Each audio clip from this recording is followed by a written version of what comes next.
Hello, hello, hello, hello, hello. It's good to see you. Say hello.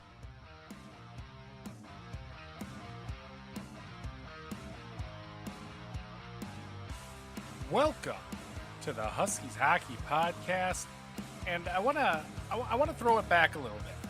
I'm Weldie here, sitting with Andrew. I want to throw it back to one of the greatest songs I would say of all time, by a French Canadian artist. I don't know who.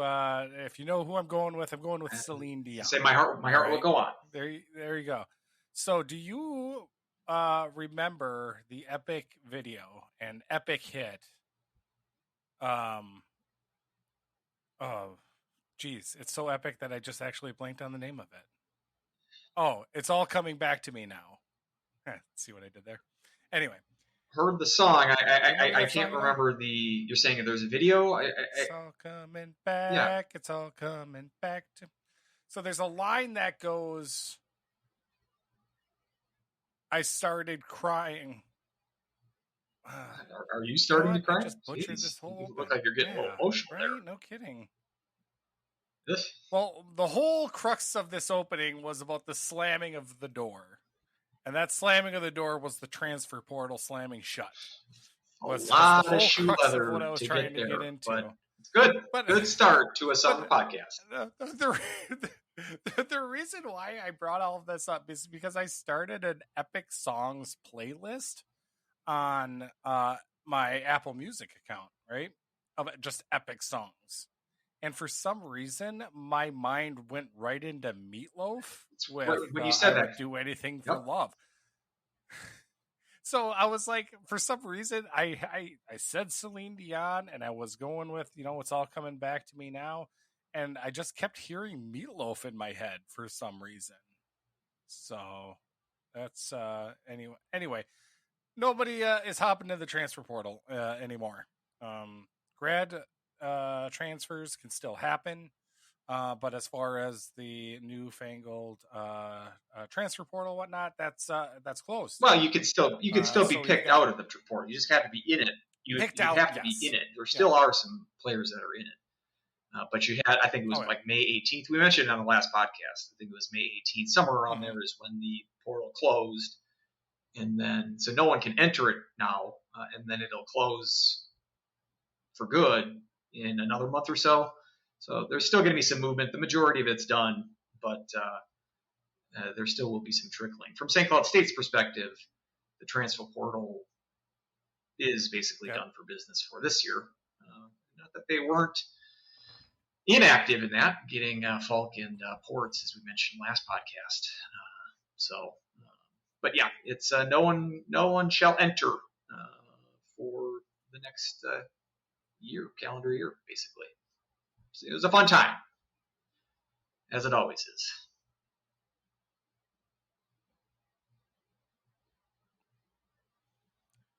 So back to my playlist. So anyway, back to the fish story. I've got 24 songs on it, 2 hours 33 minutes long. When you think of like an epic song, it's what I was going on because I didn't know how you're going to define that. Is epic just like an epic film? Really, all that basically connotes is that it's really long. So, are you going just by length of song? Or are you thinking more in the poetic sense of epic being big, drama-filled, and lots of characters? Is that where you're going? I took it as like big, like songs that really took you on a journey, tempo changes, swelling. Just kind of like it should be long. Like you're not gonna. I'm doubting there's going to be a 2 minute and 30-second song on this playlist. It's almost inherent, correct, to the subgenre. I got one for you. Yeah, but I do have like some 3 minute, 3.5 minute ones that are on there. Yeah, like I don't think Total Eclipse of the Heart is that long. I would say that fits the bill. I would say. Yeah. So all right, what you got? How about, do you have Funeral for a Friend on there by Elton John? I do. You're familiar with the song. I am not, actually. You need to change that. Now, this one is a lengthy song. It's over 10 minutes, but it's okay. Pretty good. It bangs. It starts with like this classical music almost intro, but it's got a couple of different sections of the song, or movements, if you will. And at its heaviest, it really kind of slays. So I would say that is a good addition to this playlist. I had Tiny Dancer on the list. See, I don't. It doesn't scream epic to me. Because I was debating between that and Rocket Man. Not to say that there's only like one, because I have obviously multiple Meatloaf songs on there. This is basically going to be a semantic debate, I think, about what epic means. Yeah, it's. And I suppose there's no wrong answer. So, but we've talked about. I think the epic nature of. We've talked about your love and mine, for that matter, of Queen. I think there's got to be a couple of Queen songs on there. ELO as well, I think, has that sort of epic feature of their music. So yes, epicness. There was it might still exist. Epic is a record label. Should restricted to epic songs off Epic music label for artists. If you really want to go Epic Games is a video game company.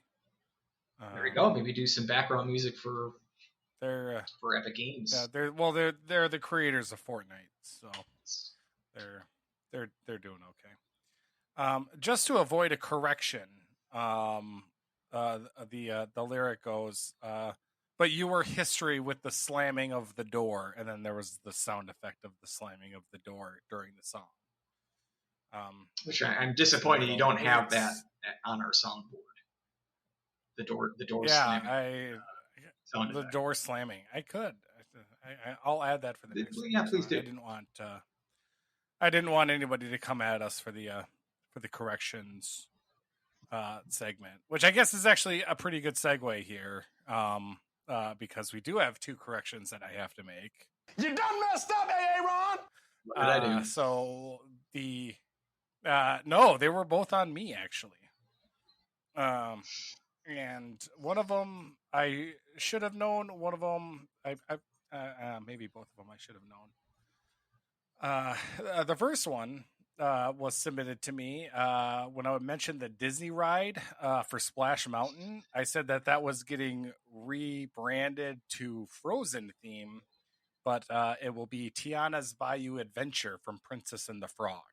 So I got that wrong. So I apologize to all the Disney faithful out there. And in retrospect, you should have known that, because how are they going to make a Frozen water ride? That doesn't sound exactly like fun. I mean, you could. Because when water freezes, it becomes ice. And it's less, there's less of a splash effect with the water ride. The splash is just raining icicles everywhere. It's just hail at that point, which I think maybe Dunkel will come at me, the meteorologist. Technically that would be sleet and not hail. I don't know. Anyway, maybe I'm getting too wrapped up in that. And also I said that my wife goes to Daylily for her pedicures. That is wrong. Also, it goes to Evil or Evil Nails or Encore. Well, I had made the note to reach out to Daylily Spa, which I did. They didn't. Well, they didn't return my call. So no harm, no foul, okay. I suppose. But give me the name of that after the show, and I'll hit them up for potential advertisement. I think probably they were like, we have no listing of Teresa getting a pedicure here. Who are you? And then hung up on you. So that actually tracks pretty well. That's very, very true. Hey, so that was Music and Corrections Corner. Let's talk hockey. So we actually had quite a bit of news over the past month or so. We originally were going to have our next podcast be the Huskies draft, where us two, internet celebrity Go Huskies Woo, and minor internet person online who tweets, Eric Zamora, Team Euro Disney, also works for the Norsemen. He also going to join. We're going to go through, hammer out some of the rules here later in the show. However, we're going to push that out. That'll come out probably later this month, as well as that. I'm really excited for that. I've been doing my schematics, and it's going to be fun. So, but news. So, where do you want to kick it off first? I was thinking, full schedule. Sure, let's start there. Kind of where. Yeah, you pretty much nailed it anyway, but we did get some dates finalized here. So, again, I'm going to say it. I say it every year. 6 losses on the schedule, max, maybe 7. I think we're going to roll through this whole entire season. But what is kind of when you're looking over here at the full schedule? What kind of jumps into you? What? Yeah, so we talked about the conference schedule the last podcast. It's not like we're going over each date, but we just kind of highlighted the fact that they're only seeing North Dakota and who's the other team that they are? CC. That they're only seeing those 2 teams CC. One series next year. All the other NCHC teams will have the 2 games at home and 2 games away.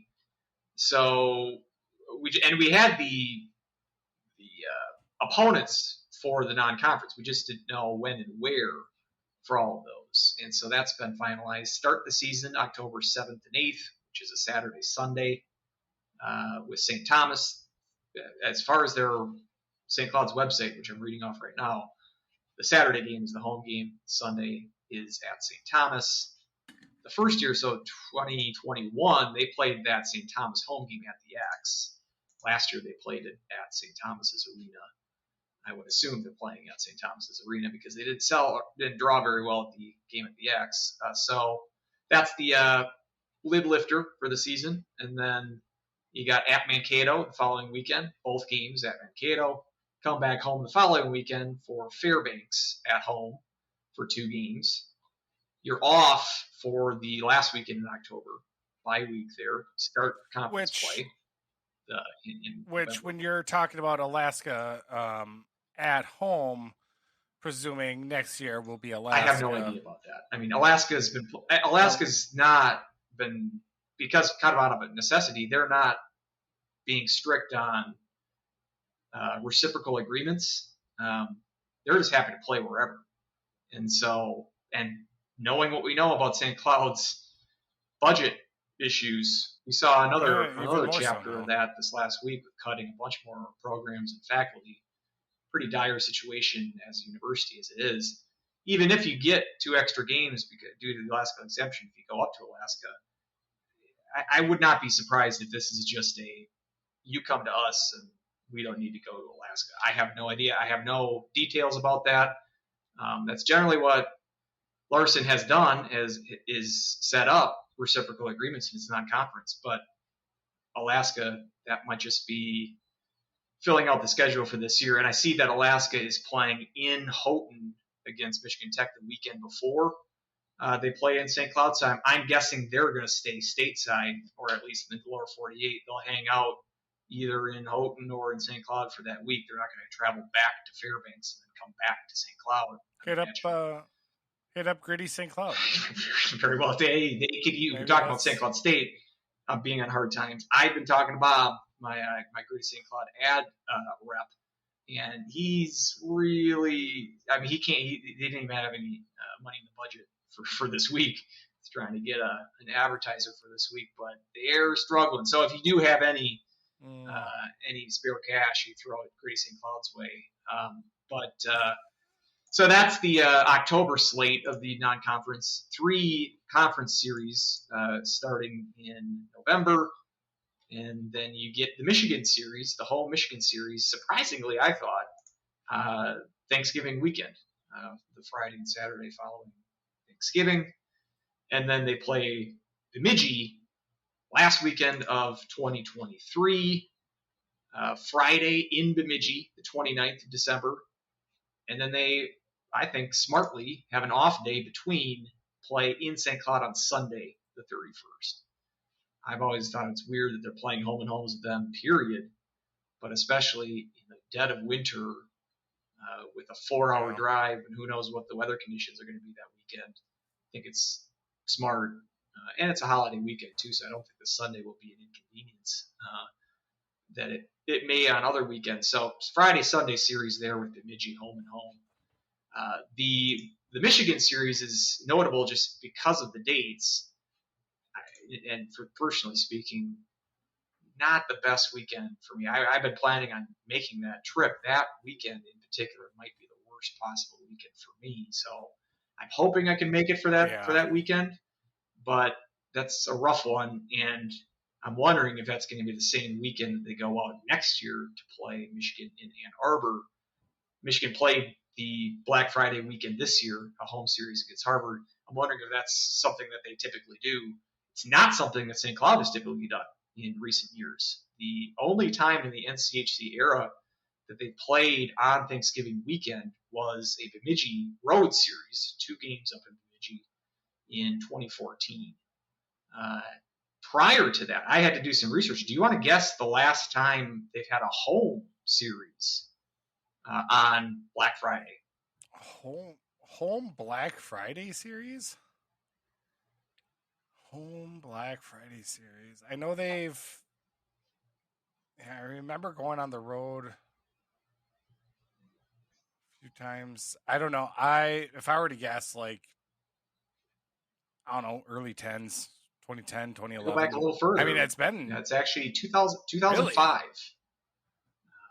Which would have been... 2005? Which would have been... The heart of my college years. Yeah. Maybe that's why I don't remember it's it. Possible. I was cornered up drunk in Mitchell Hall at that point. You're going to love this, too. So this would have been... Hey, you random box score time? Should we pull it up? Yes, get it do out that right because you'll get a kick out of who they played that weekend. All right. Oh, was that right? It was a non-conference series. Was it non-conference? Okay. Which is interesting. So they played a bunch on the road in the WCHA days. It would almost. I went back during.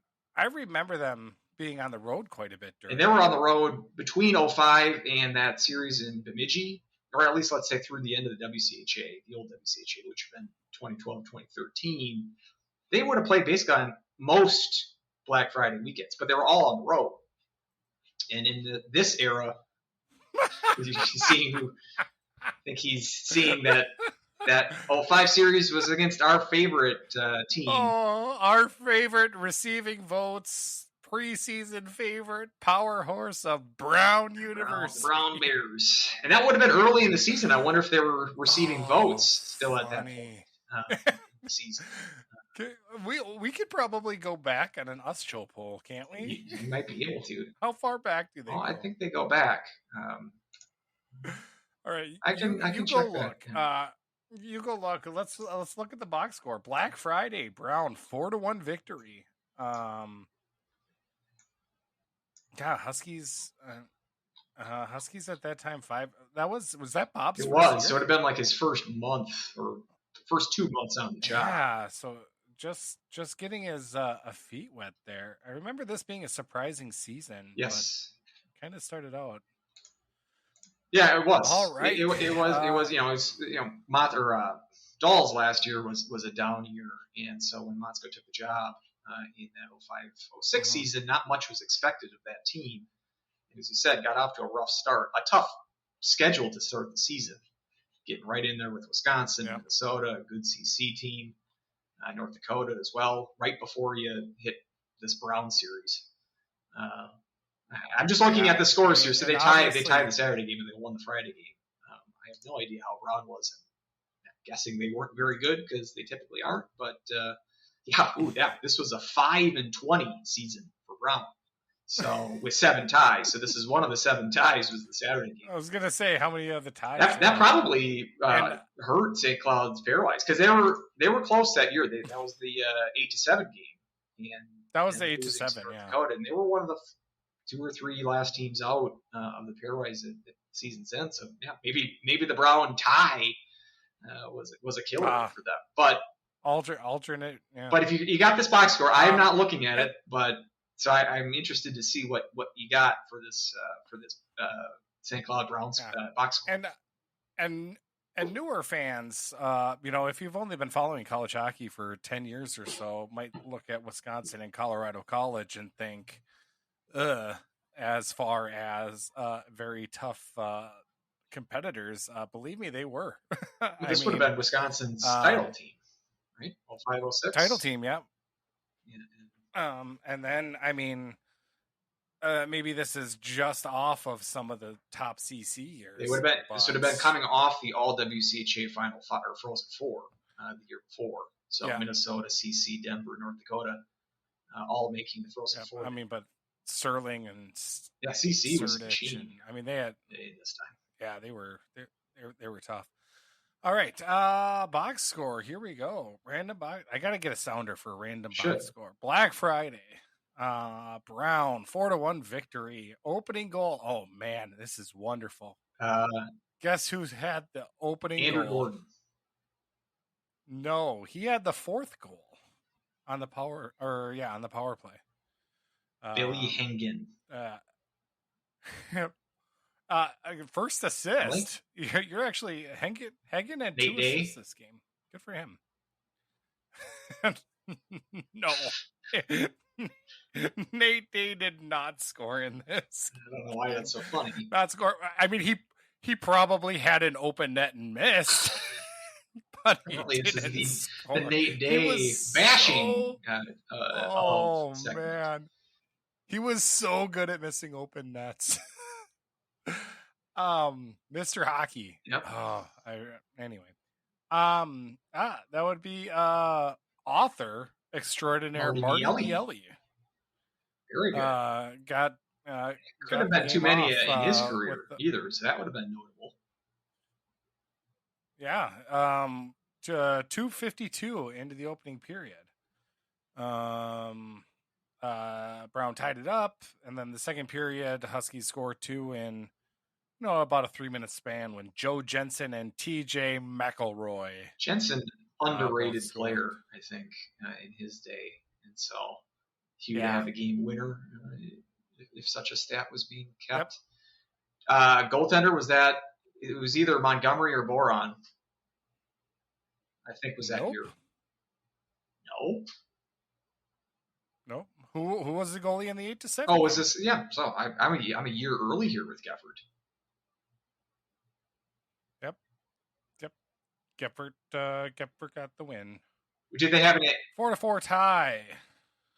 Yeah, that's right. Because Montgomery was in net for the previous year's team.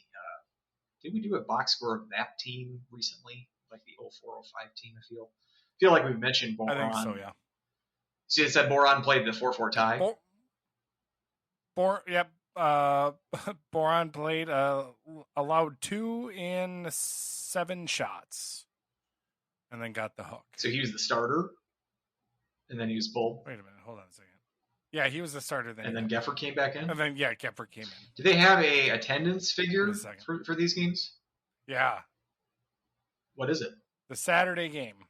6,187. Yeah, that's... If they were to hold... If they would have held Brown now, it's just... half that. If probably be lucky. That. Yeah. I mean, if they crack 5,000 against Michigan, also, that'd be surprising. Of note, do you want to guess who the referee was? 1 referee, 2 linesmen. My guess is always Marco Hunt. It is not, though, this time. Don Adam? I will say you missed it by that much. Don Adam. We'll talk about him later. I don't know if you wanted to. Which we'll talk about him a little bit later. I'll bring up Marco Hunt, too, for that matter. So there's news on both of them. Both of those gentlemen. Yep. 4-4 tie. Back and forth affair.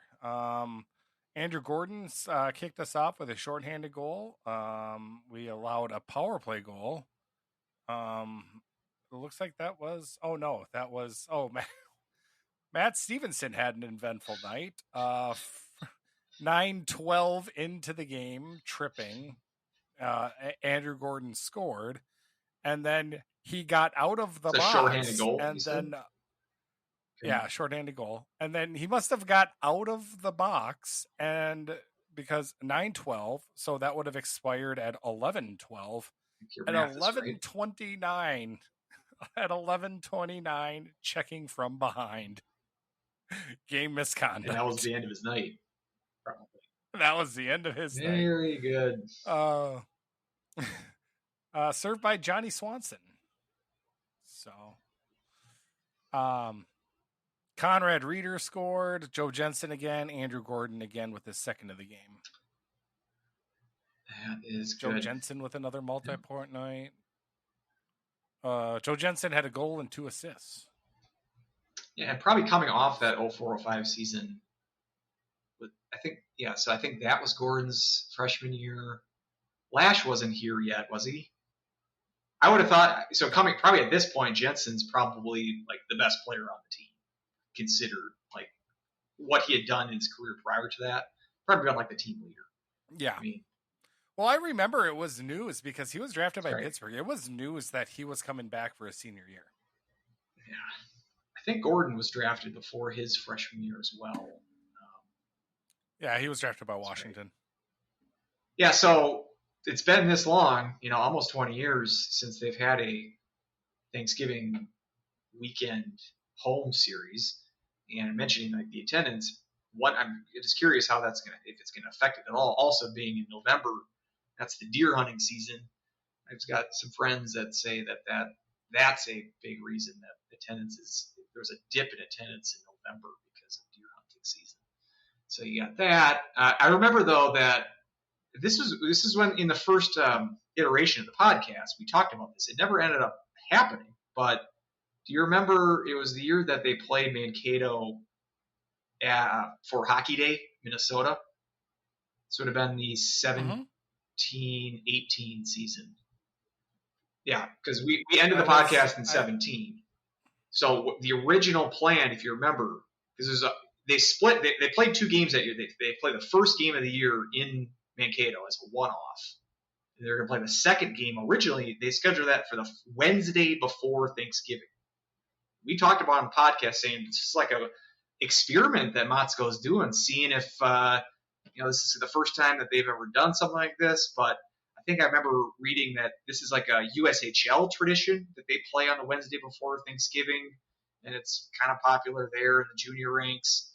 And I think it was a way to say, hey, let's see if a midweek right before a holiday, people aren't working the next day, so maybe this can draw a crowd with a in-state rival.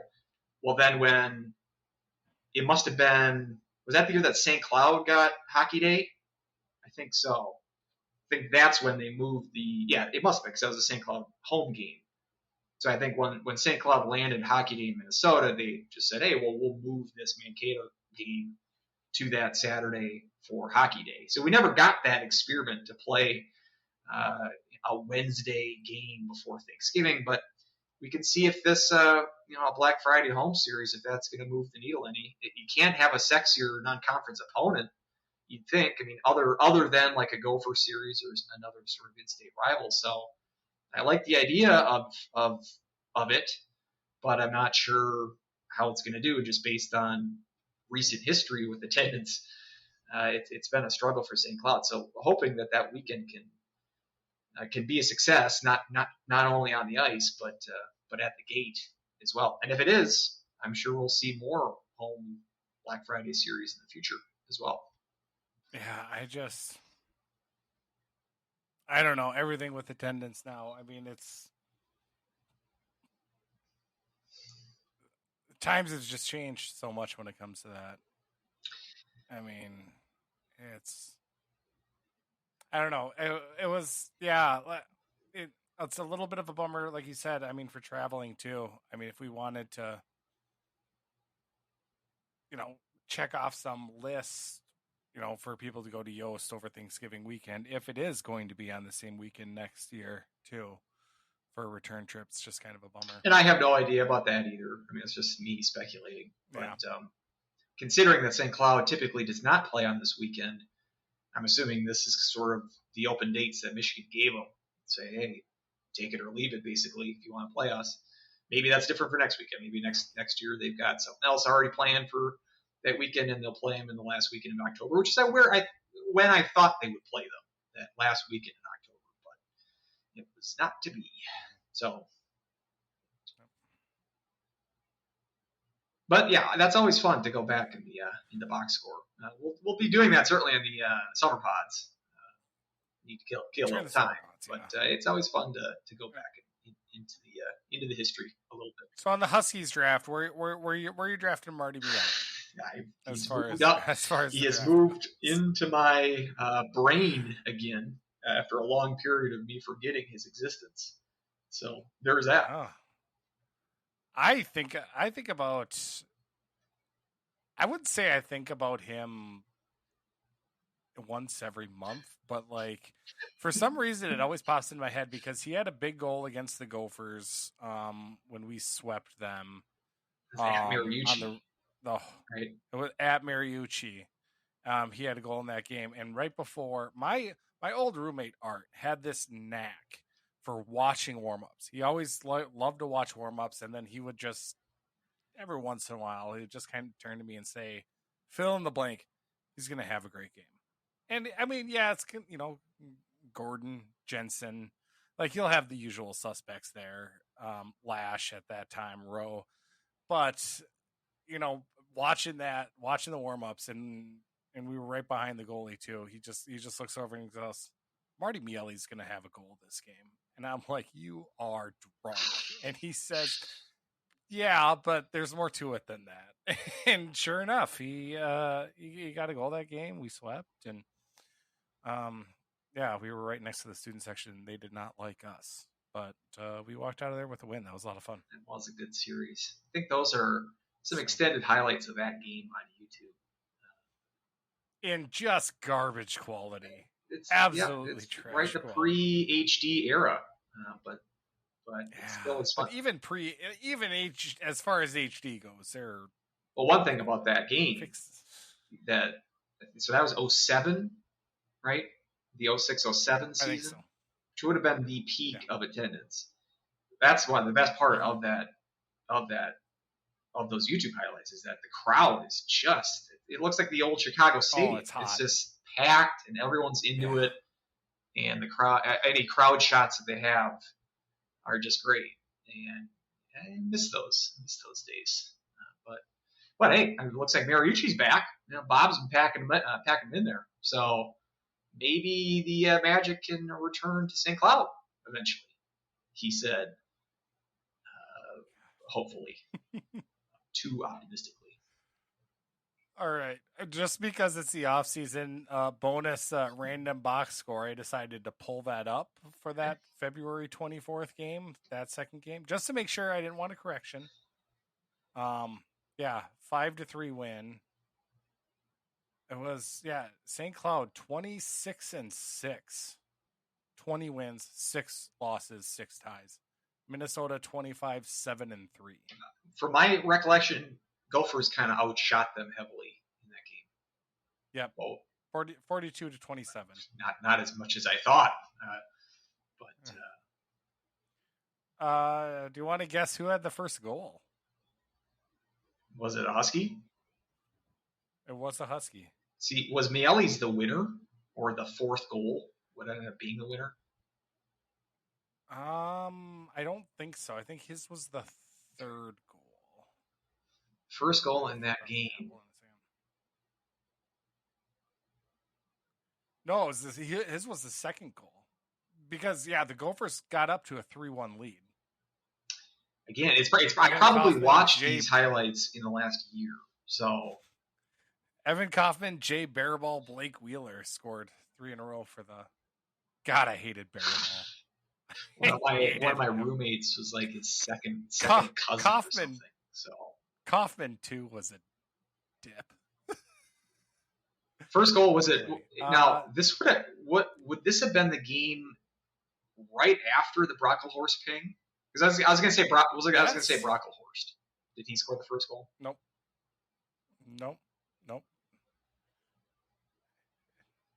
Has his be the Chin himself? That's not giving it away which it should by the look in your face. The chin? Oh man, people right now are probably screaming at their podcast right now for Dan Chronic. Oh, man. I mean, I'm a huge Chronic guy. I didn't know that was his beloved nickname. But oh man, that chin was huge. My buddy was playing darts with him, or he was just there playing dart. Like some of the hockey players were there, and like they were just all playing darts and at the dugout. And he just goes, and Chronic is a few feet away from the dartboard, and he just goes, "Hey Dan, can you move back a little bit? I don't want to hit your chin." The whole hockey team just erupts in laughter. That could have been a start of something right there if he takes it the wrong way. I mean, I think I would have made like a Jay Leno crack or something.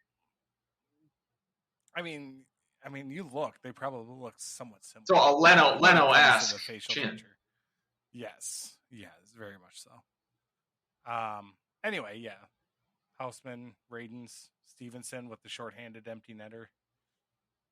That was a fun. Yeah, again, like you said, peak attendance. I mean, crowds were hot back in those Kellen days. Briggs I don't in net for the Gophers? Was that Kangas? Correct. Okay, Briggs. Nope. Frazee and Soleil were there. But you're saying Briggs played this game. Briggs, yep. Yeah, so Kangas wasn't. Yeah, and if Kangas would have started, St. Cloud wouldn't have beaten him because they rarely beat Kangas for some reason. But yeah. So, all right, double dip, triple dip, I guess technically for random box scores. That was fun. Incoming players. Let's switch. I was listening to shout outs to our KVSC brethren, I guess. They had Brett on their own podcast for Brian, Alex. We're doing Brett Larson, doing the podcast rounds. We could probably have him on if I asked really nicely. I would say he probably would. I don't want to be that type of podcast. I like just being two schmucks talking about hockey. Like, I don't want to get into actual like show prep or reporting or anything like that. But we'll just leech off everybody else's hard work. So I think that's kind of the best route to go with it here. But kind of confirm what the incoming class would look like. And that comes recently after the commit of Tynan Ewert, who a defenseman for the Battlefords North Stars in the SJHL.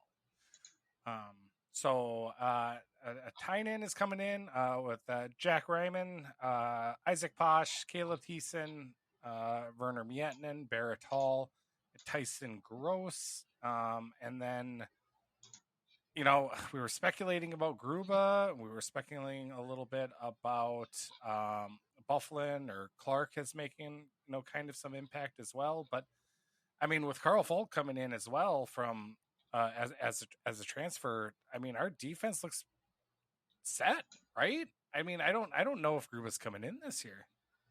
I don't know for a fact on that. I don't know the numbers right now. Without Gruba, you got 8 guys on roster at D. So you bring in Gruba, that's 9. And 9. I suppose you could do that. Which I mean, if we dress 7, that might be the case. Yeah, it's just that it feels a little redundant at some point. And just to get some background on Ewert, you mentioned playing for the for Battlesfords. How am I butchering it? Battlefords, the North Stars, the dominant Battlefords North Stars out of the Saskatchewan Junior Hockey League. They racked up a 48-5 mark this year, won the title in that league. And you were a pretty damn good year, leading scorer among the defensemen for them. 8 goals, 48 assists, and point per game. and good playoffs as well. Average more than a point per game in the playoffs for them. And 21 years old, so 21-year-old freshman, making Donnie Lucia happy. He'll be coming in this fall. So he looks like a decent prospect. And now I am a little frustrated, though, that it sounds like Gruba is going to spend another year in juniors, or at least that's looking more and more likely. Now, Gruba is a legacy commit. His dad played for the Huskies, so perhaps there's not as much of a flight risk with Gruba keeping him, or maybe it's an easier sell for him to remain in juniors for another year. But this is a tough game to play sometimes. We saw recently, just in the last week, St. Cloud commit Martins Lavins, Latvian product, decommitted and from St. Cloud and is going to play for New Hampshire. And sounds like he's going to be able to come into New Hampshire this fall, which makes sense. He was not going to come to St. Cloud this fall, kind of a victim to the numbers game. And, a guy that played on Latvia's junior team. Obviously, Latvia is not a world power when it comes to hockey. Don't ask that to the world championship team. That did they declare a national holiday after they beat the U.S.?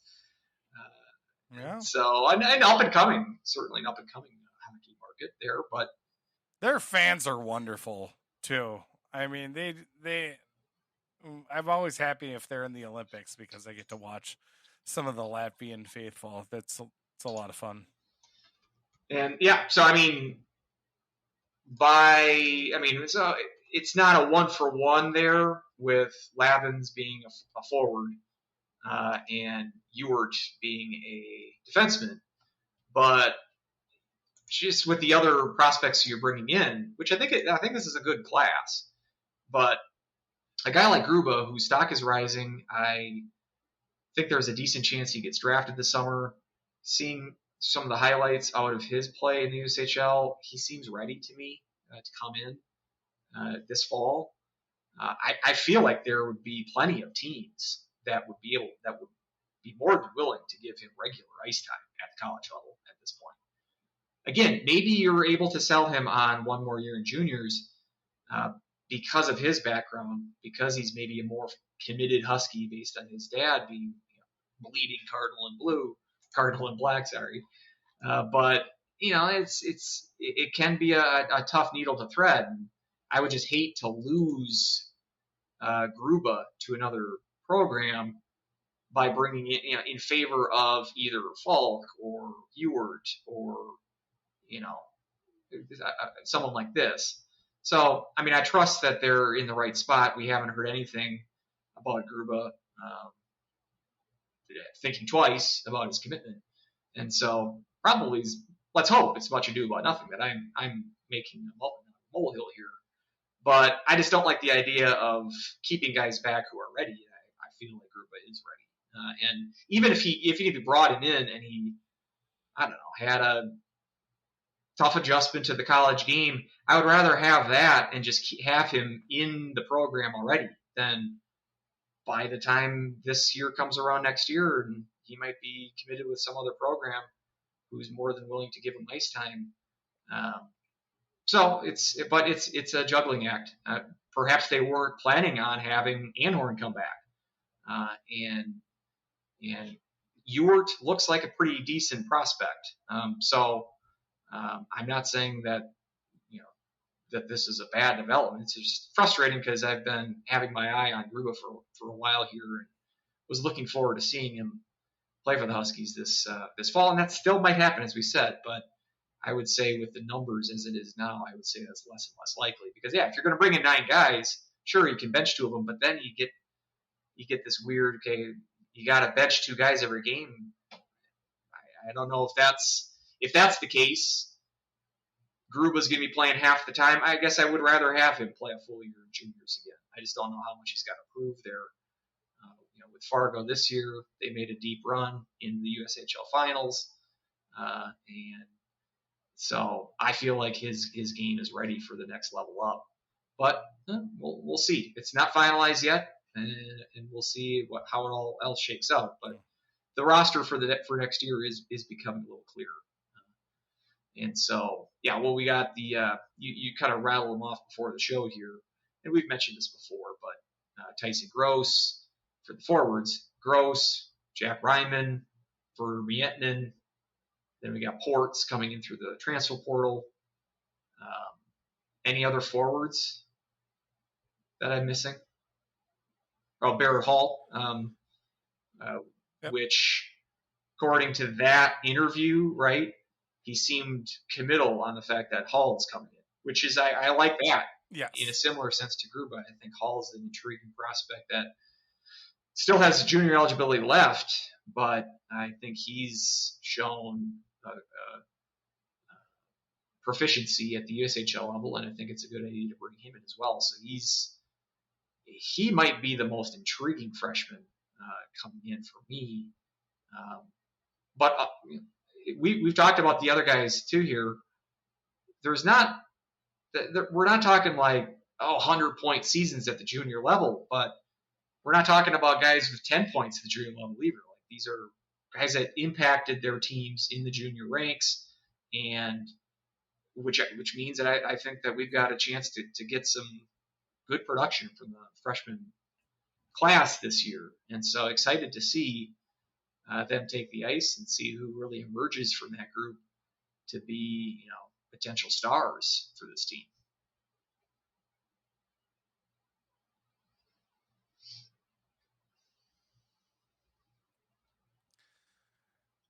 Yeah,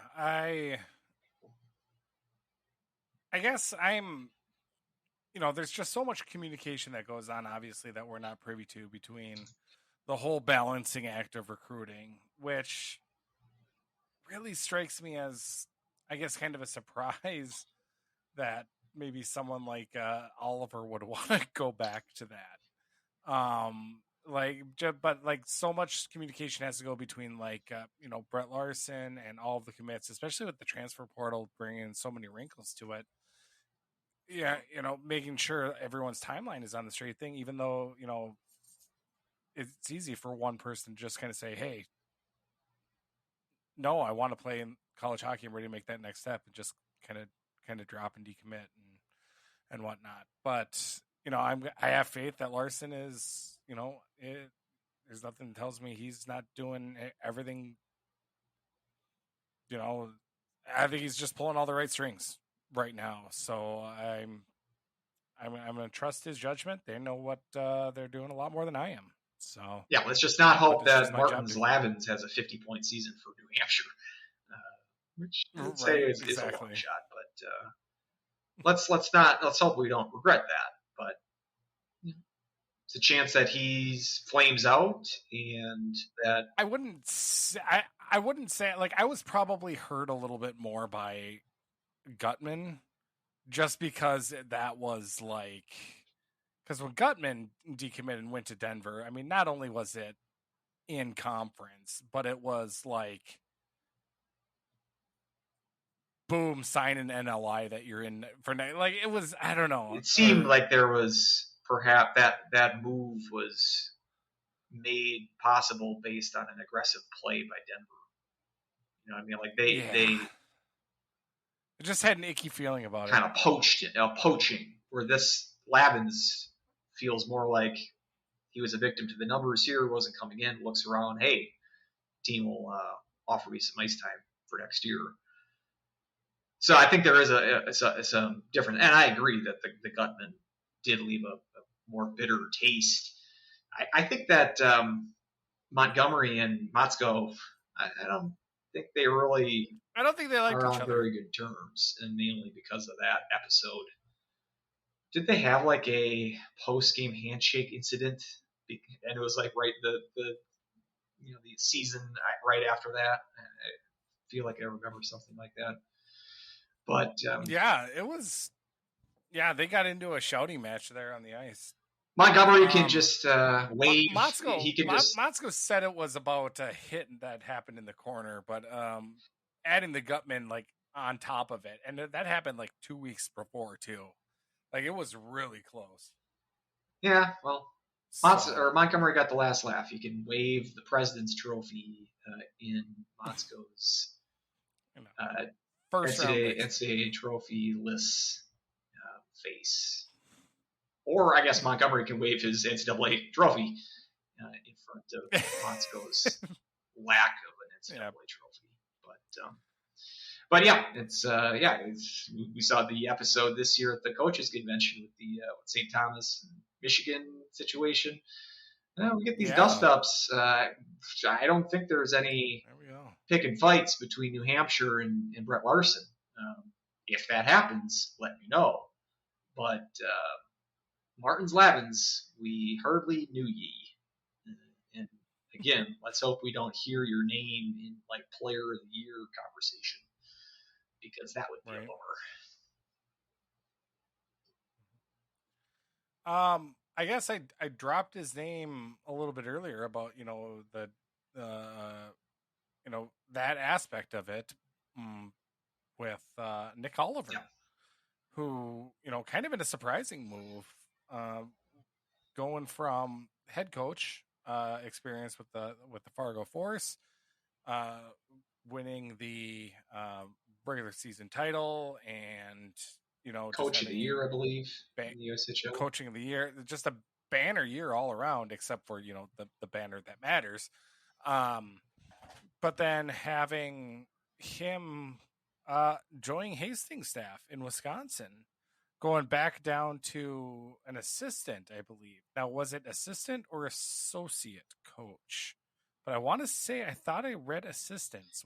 Yeah, I mean, I would imagine that not is the primary assistant, or if there is the associate title versus assistant higher pay. I would guess I would guess Todd Knott is the highest paid assistant, just because he had the most loyalty, or he's kind of tied to the hip of Hastings. I was a little surprised too, and I mean, it might be and you're saying, back down to the NCAA level as an assistant versus a USHL head coach. He's already been an assistant at the college level with St. Cloud, obviously.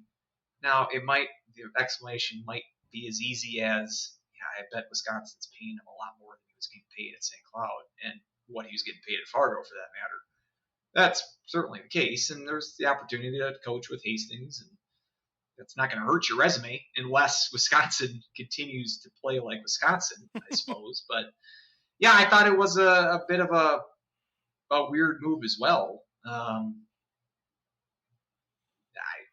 Because I feel like you make that you go from an assistant to a USHL head coach, like to get that head coaching experience to propel yourself to a head coaching college job.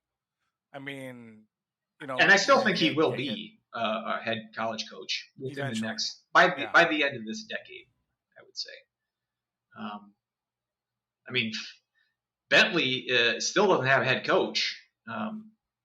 I'm surprised that it took Colgate as long as they did to hire a new coach. I mean, especially if we're talking about the transfer portal. Why there's colleges that have these coaching vacancies stretched out for months at a time during this prime transfer portal season? I mean, Bentley, you can make the joke there that they're Bentley and not exactly a world beater. Same with Colgate, but and it sounded like at least Colgate, who did announce their new coach, Mike Harder, which it seems like there's a lot of pun, like we try harder with Mike Harder. There's a lot of punny potential there in Colgate at toothpaste. Mike's Harder lemonade. He's got endorsement deals already lined up, but that one seemed like it was sort of like written in the wind, like he was kind of the designated, hand-picked replacement. It's just surprising that it took him like a month and a half to announce that. But it's with getting back to Oliver. It would have surprised me less, even if it was an obscure school like Bentley. It would have surprised me less if he would have taken that job, the head job, rather than going back to being an assistant. Now again, it's Wisconsin, bigger school, bigger pay, Big Ten. more of a media presence. It's a bigger spotlight, yada, yada, yada. And I wish him well, but I thought that the next move on his resume would have been a head job at the college level and not going back to sort of a second banana position. But I'll wish him well, as well as I can wish the Wisconsin Badger hockey team to have success. We don't play him this year. That's fine. Maybe we'll play him in the NCAAs. Who knows? Ooh, what a storyline that would be. If you were to guess, seeing what Hastings has done with some of the roster and he plucked like a trainer from Mankato moves. Too recently. Like, it's really Mankato East is Madison. Pretty much. 13 wins, 23 losses last season, 0 ties. So that's interesting. That 13 wins, 10 wins. They did have a 20 win season, 14 wins, 14 wins, 14 wins. If we set it at let's set it up at 14 and a half. Are you picking the over or the under? I'll pick the over. I feel somewhat confident because I don't think Renato is a very good coach, and I think he was getting less out of his team than what the talent they have, and they have better talent this year just based on guys like Cilia and Fitzgerald following Hastings. True. I'll say this: I'll say Wisconsin's not in last place in the Big Ten, and I think they're probably close to 500. Who are you putting in last place, the Big Ten? Michigan State for me. I mean, I know they had a active transfer portal, but felt like they overachieved last year, and they could have like a crash back down to earth type season. Penn State. I hate the fact that Michigan State won a title. Well, like 3 of them in the 2000s. Oh, just one in the 2000s. Yeah. That's the one I actually really only care about. The other ones, whatever. You can have those ancient ones.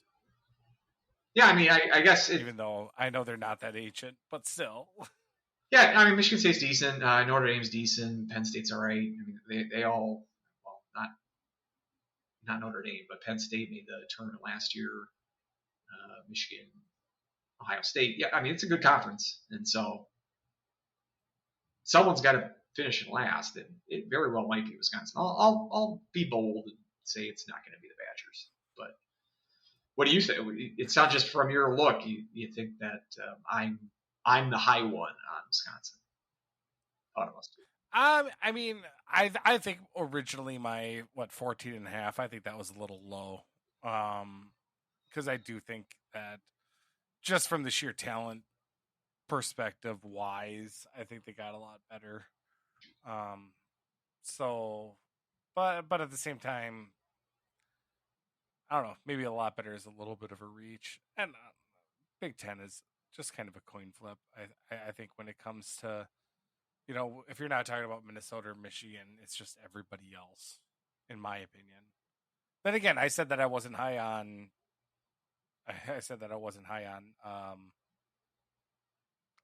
Penn State. I said I wasn't high on Ohio State. I wanted to play Ohio State, and then sure enough, I really ate crow after the first round there. Cause, we're talking about the Big Ten. Some news out of there. Logan Cooley, who I think on this show I said would be shocked if he returned. Well, I'm shocked. He returned. You're shocked. Now, not surprisingly, or I guess the timing of his announcement, which I believe was the day after the vote, the referendum failed to provide funding for Coyotes to build a facility in Tempe. I don't think that was a coincidence. I think that had probably the major effect on him coming back to the Gophers. you sort of nailed that in one of our previous shows. That even if that referendum passed, but they're still going to be in mullet for at least this year and next year, if they're still in Arizona next year. You can play in front of double the crowd at Mariucci any given night than you would at Ball Arena. So, and just I think the instability of the Coyotes.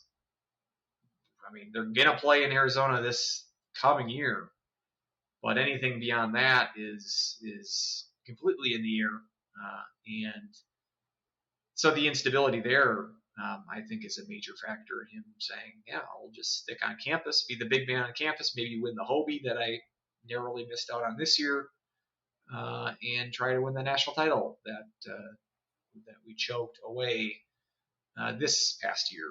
And so, that you shelled away. Good for him for coming back. I mean, that's not something that happens much these days when such a top end pro-ready player decides to come back for a second year.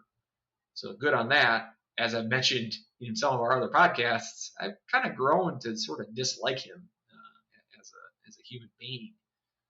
And so from the heel factor, that'll be fun. Again, we're at a distance this year because St. Cloud and the Gophers don't play, at least in the regular season.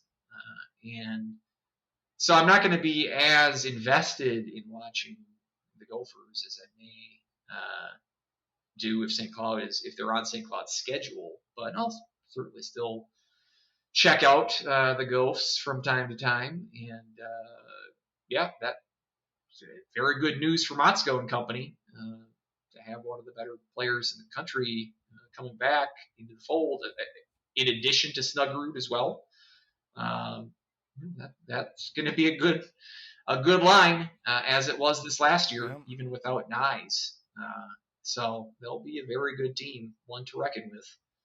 See if they choke it away again. But if wrestling has taught me anything, you need a good heel. Yeah, and that is true. That's I still talk about how much I hate Jay Baraball. I mean, how many years ago was that? That's so it makes complete sense. So while we're talking head coaches or coaching or all those things, God, our transitions have been great today. I know where you're going. It would have been better if we didn't talk about Cooley in between this. Maybe I'll just go in the edit bay and reorder this a little bit and just move it. No. Brett Larson has been named to the World Junior as the assistant coach. So that's something that now correct me, he's done that before, correct? He did this. It was how many? I don't remember. I'm going to say it was the 1920 season. I believe you can check that. I was going to say I thought it was that. No, it wasn't the 21-22 season because that was the year that he was at the Olympics. They wouldn't have had any in 2021. Which he was there. Right. So I think it was 1920. And I think that was Hastings was the head guy that year at the World Juniors.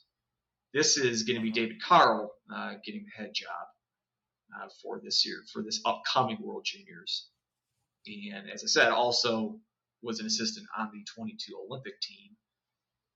I would say a matter of time, maybe next year after, that you're going to see Larson be the head coach of the junior team. Getting this much experience as an assistant, generally a precursor to that. And so, congrats for Larson, and he gets to, we're talking about the non-conference schedule. Again, it's coming all full circle. We get to bring in the non-conference schedule because he'll get to miss out on that Bemidji trip because of this. But it looks like that's going to be the only series he'll miss because they don't play a series the first weekend in January, which is when the World Juniors wraps up. So they'll just miss the one series against Bemidji. Shayak and company can handle the Beavers, I think. let's hope at least. And hand over the reins to the rest of the staff. Well, he is. Where is the juniors this year? I know it's been in Canada. I think they're due to go to Europe this year. Sweden. It is in Sweden. Okay, so so he gets to maybe see what maybe pick up a recruit when he's out there. Keep the Scandinavian connection going. He loses Lavins. I know Latvia is not a Scandinavian country, but in that general part of the world, maybe he can. I don't know, pick up someone else to counterbalance his loss. Reminds me of Euro Trip when they said Paris is like a suburb of Berlin. We can walk from Paris to Berlin. Latvia, you're same area. Latvia, Sweden, I just read too. Like, what do you think the Scandinavian countries are? Just off the top of your head. Like, name the countries that are in Scandinavia. I mean, I would say Norway, Sweden, and Finland. See, and I think Denmark. That's what I've thought. But I've learned Denmark in there too. I've learned that Finland technically is not part of Scandinavia. Really? And so it really typically just refers to Sweden, Norway, and Denmark. But which shocked me because I always lumped Finland in with that. But it's something I don't know what the actual term refers to. I'm sure it goes way back into the Vikings days. But I was surprised to learn that in the last 6 months.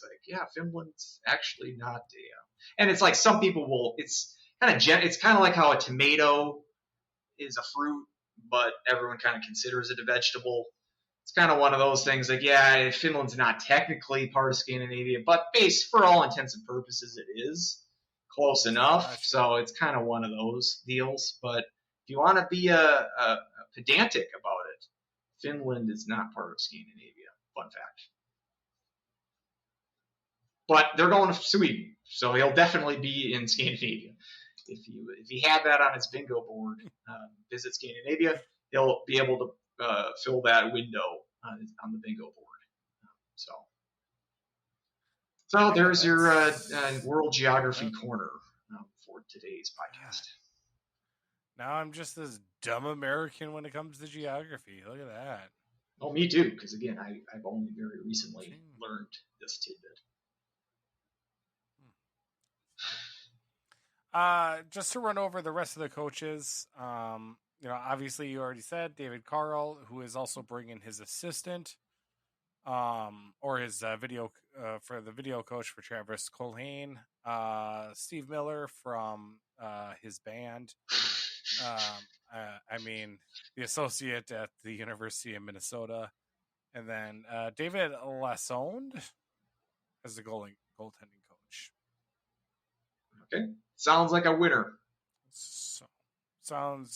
We got this weird thing. I know that the World Championships aren't part of the juniors, but also lumping in the Olympics because they have kind of been something of a not exactly juniors because they got half beer leaguers, half NCAA players. But we've run into this thing where they dominate pool play and then they lay an egg the first game of bracket play.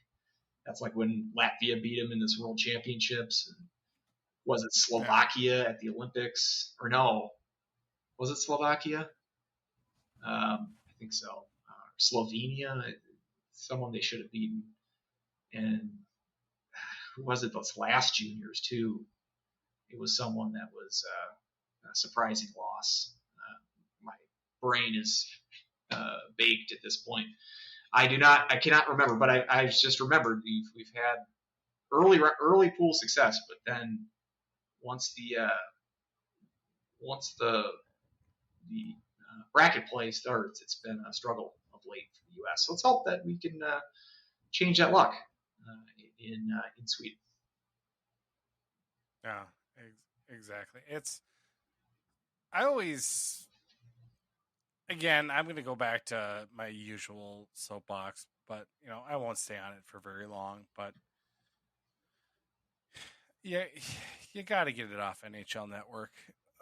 like just burying those, like, because it's fun, entertaining hockey to watch. And, sorry to say it, but mistakes in hockey is what gets you fans. That's what so, I mean, even though if it's not, the best or the top quality or whatnot, I mean, yeah, you might have some, lesser players going, but if that's going to be fun, that's going to catch some eyeballs. People are going to realize, hey, this is actually kind of a fun game to watch.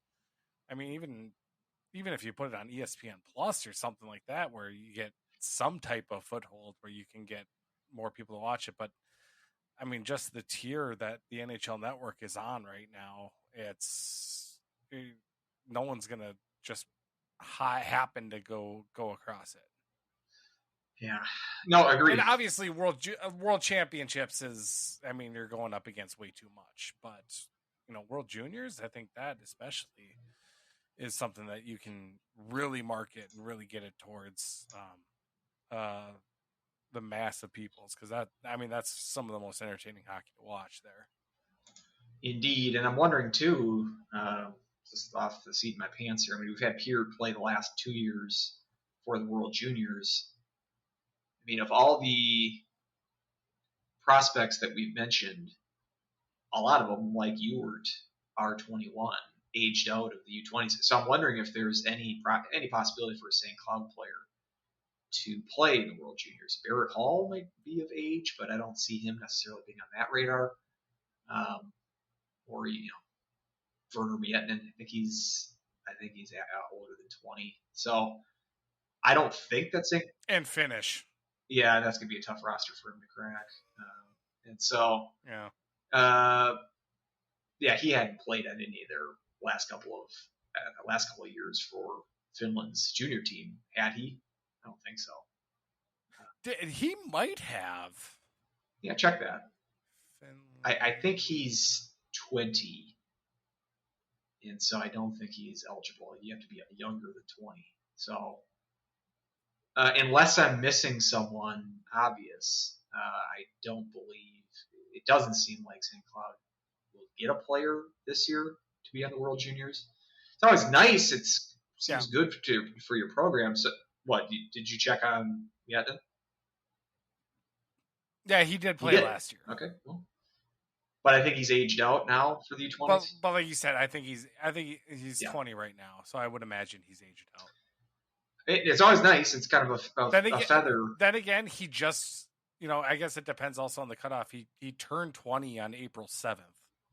Yeah, is it under 20, meaning you can't be 20, or is 20 the max? I feel like it's 18, but I mean, 19 generally.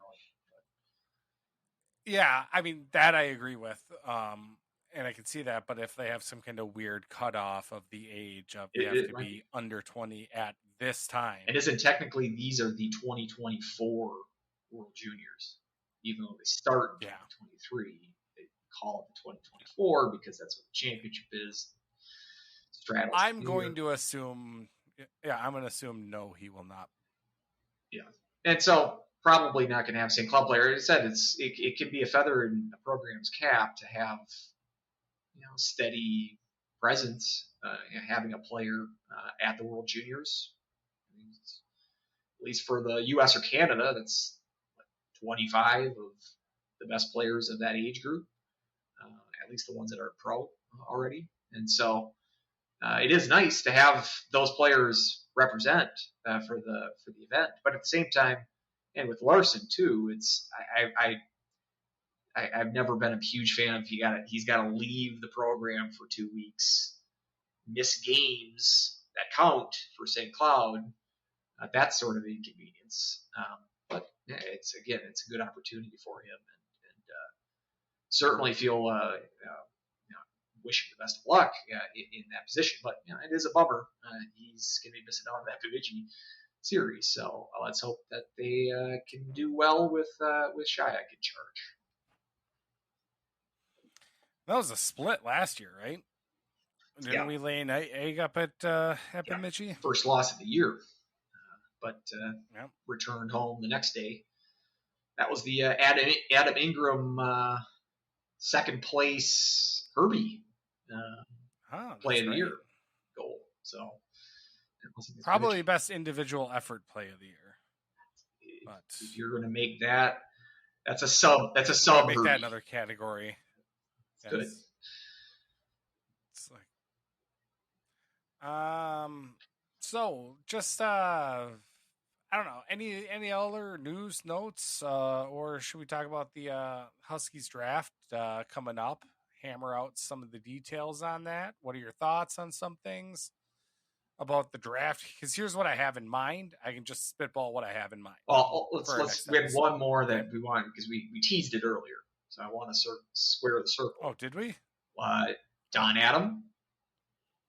Oh, geez. Yes, we did. Don Adam he's out. Getting the boot. Out as director of officiating, I think was his title for the NCHC. I mean, joking about it, it didn't feel like he was fired. It didn't seem like that was the tone of the press release. Just he's moving on, and that position was open for a little bit, but then filled by, I think it was Don Adams, like chief assistant in that department. Yeah. So as much as people are like, good, we need a change of the guard. No, it's like it's not going to be this sweet. Basically the same regime. And then not only that, I'm sorry to say, but everybody needs to hear this. Refereeing is just not going to get better because reffing is incredibly hard, and it's only going to get harder. We make it hard. We make it too hard, in my opinion. But at the same time, like, yeah, I'm upset with some of the calls and the officials and whatnot, but it's also an incredibly tough job to do. And it's not like there's a different orchard we can pick referees from and just grab them and say, hey, come here and ref, and everything's, David Bowie hunky-dory. Particularly when these are weekend warriors. I mean, these are part-time employees. These guys have full-time 9-to-5s and are doing the refereeing as sort of a side gig. Just because, look in college hockey, it's not a full-time position. It's weekends for half the year. And so because of that, you're not going to get, if you're just relying on part-time employees, it's different to expect a high-quality product or result of hiring full-timers versus part-timers. Just as you said that, like, if you were out east, is there any real reason why you couldn't be associated with multiple conferences if you were like a Hockey East ECAC ref? Like, and then if you have like could you ref 4 nights a week? I haven't heard that being a possibility, so I would assume that the leagues don't like that. I mean, if we hear in like the NCAA tournament, the refs are ECAC refs, or I think the title game this year was NCHC refs, which blows my mind that they would get the title game. So I feel like that would... Heather Weems throwing her weight around there. Yeah. Apparently. She bought enough rounds at the convention to finagle that. But yeah, so... Probably came out of Don Adams' salary. Yeah, and so when it was announced that Adam was out, I'm like, God... Because it seems like whoever we're getting, you fail upwards in the rankings of college officiating. It seems like, so I'm sure, like, yeah, Diane's gone, but who are they going to get? Probably like Todd Anderson. Like, I was bracing for the worst. It sounds like we dodged a bullet because the CCHA, mentioned him before, they had a similar open spot in their director of officiating, and they hired Marco Hunt, old friend, and so who again, friend of the show, would be in the Don Adam. Like, he was a notable, I would say, bad official in his day. So it's like I was going to expect something like that, but at least the CCHA took that off the table. And so they went, and like I said, the number 2, the deputy, former Phillies slugger Mike Schmidt, getting the position in the NCHC. He has maneuvered in his post-retirement 500 home run club for the Phillies. He's deftly shifted his sporting allegiance into hockey, and now he's sees himself, he's a WCHA official for many years. We always loved the stash, and that he maintained that from his playing days. But he was able to, every year having to take off that last weekend in October when you have those 1980 reunion specials for the Phillies that came back for the World Series, the anniversary every year. But he's been able to really blaze his own trail here in the hockey world post baseball retirement. So congratulations to former Phillies slugger Mike Schmidt on his new position as chief official, director of officiating for the NCHC. Congratulations. Now, I always got confused because I hear Mike Schmidt and I immediately think of 2008 or something as an official where in back-to-back weekends there were disallowed goals that should have counted that literally changed the outcome of the game, and he finally got suspended. But I think that was Randy Schmidt. Well, the problem, if you're talking about WCHA, we got like a dozen possible candidates. We're like lining them up on a police lineup. And it could be any one of them. We mentioned Todd Anderson. It's all, it's Marco Hunt, Todd Adam, John Campion. But the thing about the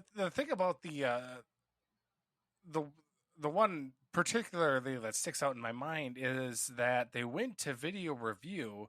You can clearly see it going in and out of the net. I think we talked about this. Was this a Wisconsin? Seconds. Was this a Wisconsin? Yeah, Wisconsin against Denver. Yeah, I remember this. And apparently, I think it was Randy Schmidt went into the booth and just said, "Just show me the freeze frame of .0, like when the clock struck 0, but the puck would already went in and out of the net at that point." So therefore, he said no goal when it should have been a goal clearly. And I think finally the WCHA suspended him. I think what's his name, McLeod, finally stepped in at that point. That takes a lot for the WCHA to have suspended one of their officials. I don't remember any other time they did that. So that had to have been pretty egregious. Yeah. So Randy Schmidt, the bassist for the Eagles. Or maybe he was. Man, I hate the Eagles, man. Maybe he was related to Mike Schmidt. Maybe they were old baseball buddies for some reason. But yeah, that's who we got for the head of the Stripes this year, and we'll see if that.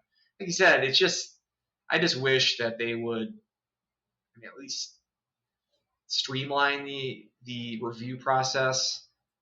I've been on record. I know it's never going to happen. I don't like reviews. We've been asking for this. Period. I would rather just get rid of reviews, but it seems like that system has never really worked all that well. Again, my rationale for getting rid of reviews is I don't think that it produces the right call even close to 100% of the time. So you're never going to get the right call 100% of the time if you're not using the video review. So let's just at least speed the game up. Let's not clog it up for 10 minutes at a time here when we want to look at reviews. Just a better game flow. Let's just limit the amount of times that they can look at a video. Or at least if they are going to do that, it feels like it could be a lot quicker. Or adopt something that the NHL does where it's a central office that does the reviews and the individual on-ice officials aren't a part of the decision-making. It's just streamlined in that regard. I don't know if that's possible. And CHC obviously is a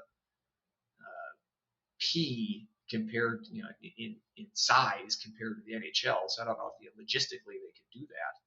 But it feels like it doesn't seem like it's consistent. It doesn't feel like it's even. I don't know. My frustrations with the NCHC officiating is buckle up and wait for the season to start, because you'll hear about my complaining about it. But yeah. It's just I hope maybe with the change in leadership, perhaps there can be a change in just at least streamlining things and not not having as many delays. That's really what my hope and wish would be. That'll be the talking point for the first 2 months of the season, and then it'll go back to same as it always is. Yep. I think that's correct. So this draft. You are the draft master. Huskies. I am the draft. I'm the commissioner. I will announce who's going to the podium. So 4 people, snake draft, all-time Huskies. And we are going, just strict college career.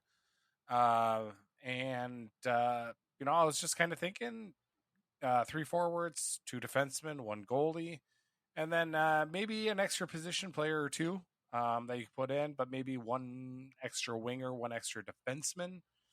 It's just 2 bench players like that. Originally I wanted 1 extra player, but with the snake draft, you kind of have to, once you go one way, you got to go back the other. So that's kind of what I'm thinking. 2 extra. I was also kind of thinking maybe just 2 bench players of whomever extra. You can go if you want to draft 2 more goalies to use up your picks and have somebody have to have Didn't think about that. Dan Dunn as their starting goalie. I go for it, I guess. No offense to Dan Dunn, but I don't think he's going to be cracking this list. But so yeah, that's but it's going to be a fun draft, and then I'm also kind of workshopping an idea as well for kind of that tier list of hockey players, and it's like you have $15, build your roster. So I'm thinking about maybe doing like the last 20 years of Huskies hockey and putting up a list there and kind of going through seeing what kind of fun teams people would put together. So I've got trying to get some engagement and discussion and discourse here throughout the throughout the off season, but those are kind of in the pipeline here right now. Within the next couple of weeks, we'll release that podcast, and then you vote. You let me know. You let us know who takes the win, who takes the L. But I think what I'm really excited for, and I'm worried that this podcast is going to go 4 hours because I bet, we'll probably have some kind of stories about some of these players, or, just something, somebody's going to reach up and grab somebody they shouldn't have, or we're going to rip them for it. I might be ripped, for some, for where I rank some players or whatnot, but all of it's in good fun. I think it's going to be a lot of fun. I think it's going to be a lot of fun also for the fans as well, for everybody listening. So it's how much research have you done going into this draft? Not much. I plan to get actually. Well, I have actually had a little bit of trouble, getting stats in a reliable format so that I can actually analyze them. Okay, I wasn't listening. I wasn't listening very carefully, apparently. Did you say that we need to have 1 winger, 1 center, and 1 right wing? In addition to the 2 extra players. So we could have 3 centers if we wanted. We could have. If you want to, go for it. So you're not. Just 3 forwards. But then you are requiring 2D and a goalie. Yes. But I don't want to get into they played left or right or anything like that. Just now, what if one of my first picks? One of my first picks is Ben Storm. And he can play both D and forward. Your wild card. No, we mentioned Raby. Is that Raby, my favorite Husky of all time. Raby, there you go. Maybe that's the move that I can. He's my swing guy. He can play both positions. If you draft either of those, more power to you. You can put them wherever. You can put them at goalie. I'm okay with it. You go right ahead. Right. Now, I have not done a ton of legwork on this, but I sort of was thinking about who would, if I had the first pick, which I almost hope I don't, but if I had the first pick, who would my pick be if I had the pick of the litter? It's a really tough decision. Yeah. And so what I think my plan is, and we are not aware of the draft order at this point. That's going to be not yet, I believe, decided live during our show, based on just a luck of the draw kind of thing. Which I like that idea that you don't get any time ahead to plan your move. You kind of got to make the move based on the results of however we decide that. But I'm planning on just sort of, I don't know what your plan is, but I'm going to make a list of here's my 10 best forwards, or my favorite 10 kind of ranked. Same with defensemen. Maybe I won't go 10, but 5 or 8 or something. And then goalies, I think I have a pretty good idea of a hierarchy of 5 or so, let's say. And based on where I'm picking, it's kind of like what they do in the NFL draft. You just scratch off the guys once they get picked, and then seeing what my best available is, and position of need, all that good stuff. I certainly have a philosophy of how I like to build a team. I'm not going to divulge that now. Probably will when on the day of, and I can explain. But it's interesting. Do you start with a defenseman versus a goalie, or versus a forward? When do you pick the goalie? I think it would be an interesting strategy. So yeah, it's fun to speculate on all this, and interested to see how it all shakes out. I'm also interested in kind of looking at some of the top goal scorers and whatnot, and players. Obviously, all of us are going to have a really good basis of some of the eras that we talk about when we go into our random box scores.